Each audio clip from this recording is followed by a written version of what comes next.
All right, let's, we did this linear collision one yesterday, right? Brian, you should get the handouts there back there. We did this one yesterday, right? Okay. And I gave it to you. I gave you the answer, I think. Yes. Right? Okay, so let's just jump right to, again, these are collisions. Let's jump right to both moving in the same direction. Now, really, the setup is all the same for all of these, right? It's just that velocity that matters. So don't get it in your head that it's a special type of problem. It's just a different velocity, that's all. Did you have your hand up earlier? Yeah. What was that? Okay, so here we have a 6 kilogram ball. It's moving at 4 meters per second east. It's overtaking a 2 kilogram ball. It's moving at 3 meters per second east. The final velocity for the 6th one, so blah, blah, blah, blah, right? Pi is equal to Pf. What does that mean? Initial momentum is equal to? Final momentum. So in this case here, let's just label the 6 and the 4, we'll label them A and 6 and 2, I guess. We're going to label them A and B. So momentum A times velocity A plus mass B times velocity B is equal to mass of A, velocity A, and what is that little mark, little prime? Means after the collision, right? So it's instead of putting an F, just a little cleaner. MBVB prime. Basically, that setup is almost the same for every single elastic collision, right? So the mass of A is 6, velocity A is 4, mass of B 2, velocity B is 3. I don't know if you like my little system where I kind of did the left-hand side, got it all finished off. 24 plus 6. So the total momentum initially is 30, which means the total momentum after is also 30. Mass of A and the mass of B remain the same, so that's going to be a 6 there. That's going to be a 2 there. The only thing that's really changing is the velocity. The final velocity for the 6 kilogram ball is 2. East, is there anything west here? Everything is east, right? Okay, good. So we're solving for the final velocity of the 2 kilogram ball, VB prime. The setup is really the hardest part, right? Like the math is adding and subtracting. 12.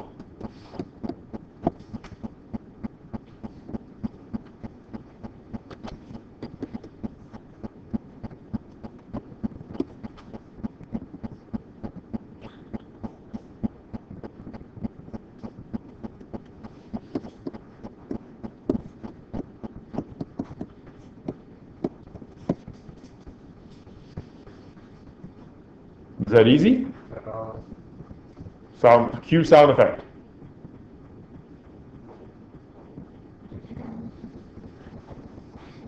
Are you going to see one of each of these on the test? Probably not, right? They're all sort of like similar, just different velocities that mean different things.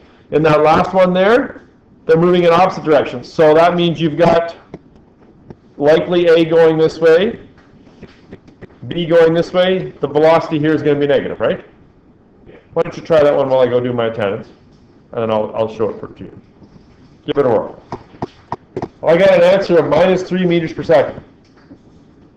Thumbs up, Steve? Yeah, you're right. Anyone else? John, yeah? Yeah? Easy enough? Okay. So those are all collision examples because they're combining together, right? Remember, there's a difference between elastic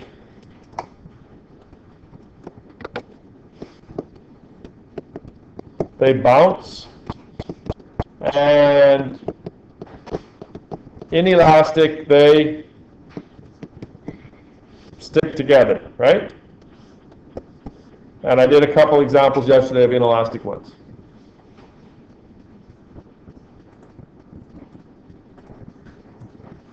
You don't have this handout, but you don't need it, really. I just want to sort of explain the difference.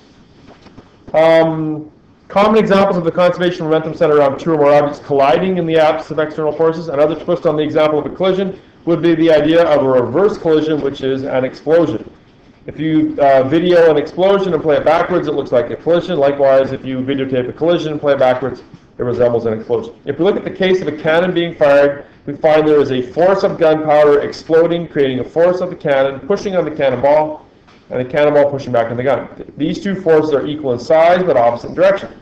If any forces that are external to the cannon and ball system, such as weight and friction, are removed, momentum must be conserved. So here we have a little animation. In the example to the left, the external forces have been removed by placing the cannon on a frictionless surface. In the beginning, both the cannon and the ball are at rest. As a result, the total momentum before the explosion is zero. Quite often, every explosion question starts with the object at rest, which means the entire PI part is zero. You don't have, this isn't a sheet, Ray. No. Did you get, were you here yesterday? Yeah. You'll have everything you need from yesterday. That's right. Yeah. It says the total momentum of an isolated system, meaning no external forces is conserved, then the total momentum after the explosion would also be zero. And that can happen even though there is moving objects.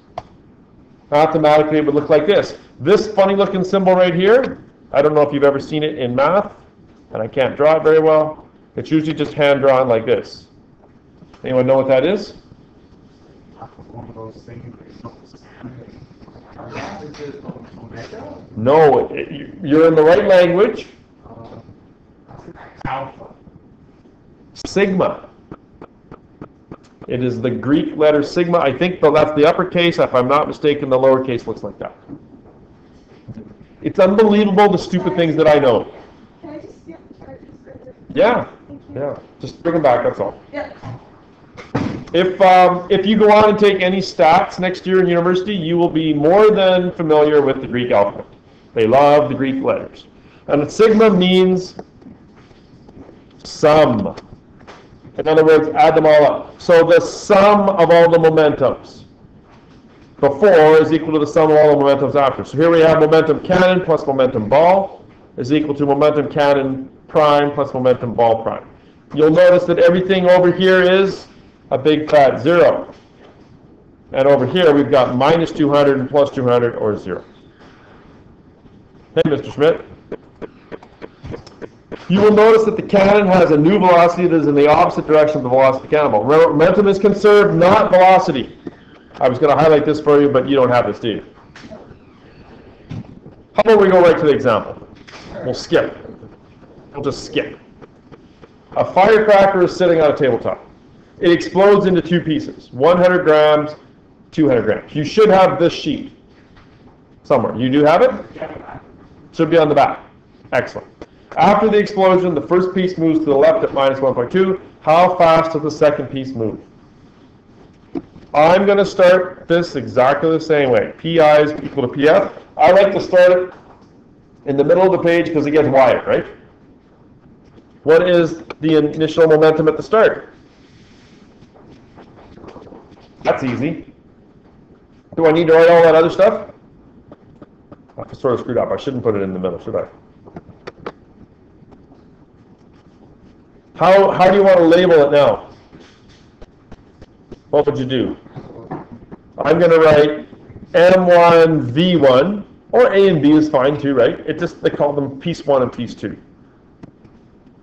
M2, V2. Should you put a little prime there?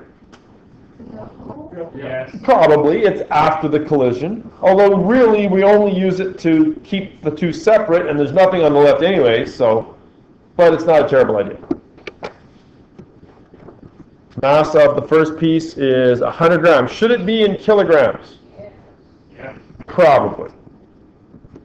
0.1, and the first piece is minus 1.2.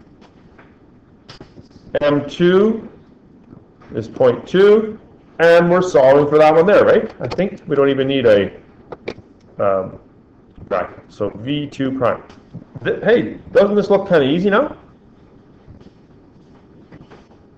I'm going to go 0 equals, I guess that's minus 0.12, right? Plus 0.2 V2 prime. So V2 prime is going to be minus 0.12 becomes positive 0.12 on the left-hand side. And we divide by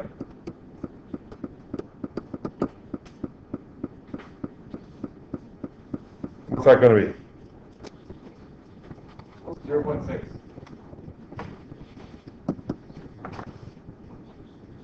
Zero point six. No, not Bennett's meters per second.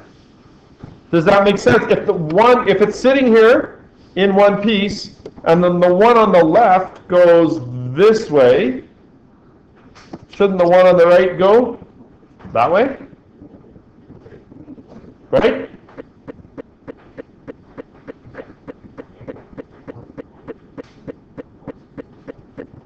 Am I good?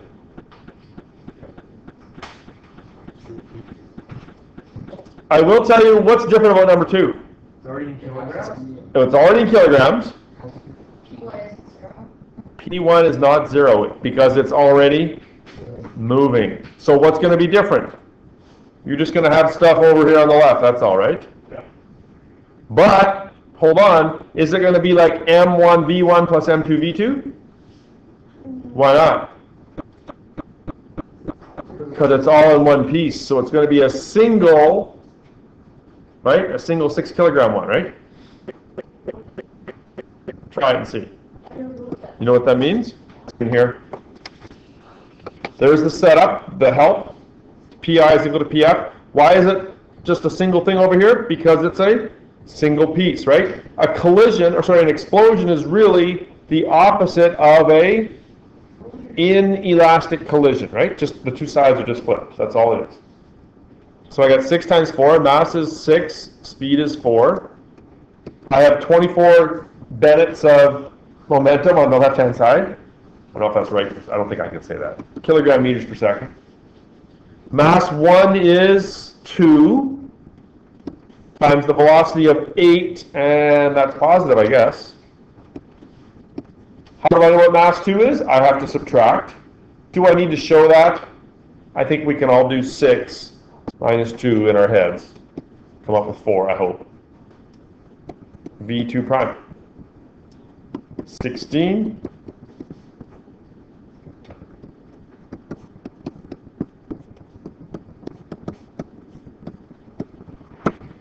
These aren't hard, are they? No. What are you going to do if it's 3 pieces? MV1, MV2, Yeah. and MV3. Yeah.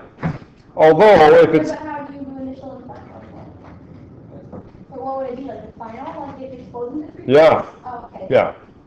Now, it might be, in 2 dimensions, it might be...